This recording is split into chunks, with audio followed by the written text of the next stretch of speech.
все те наши обязательства в части нацпроектов, которые определены президентом страны, они бесспорны.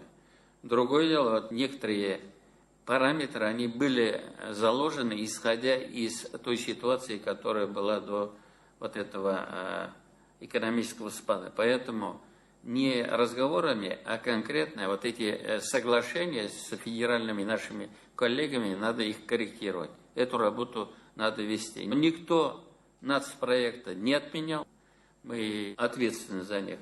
Все, что определено главой государства, оно должно быть выполнено. Своевременно, конечно, четко надо работать по доплатам медикам, мы внимательно следим. Вот сейчас принято решение по социальным работникам, Эльмира тоже, значит, и министра персонально не должно быть. Четко ясно. Да, есть вещи, которые сложно объяснить. То кому-то положено, кому-то нет. Но для этого мы и есть. Давай будем обращаться в федеральный штаб, давайте будем обращаться к министрам, объяснять, что, допустим, водитель санитарного автомобиля, он нельзя его разграничить, только вот он туда поехал. В любой санитарной машине может оказаться человек, который зараженный.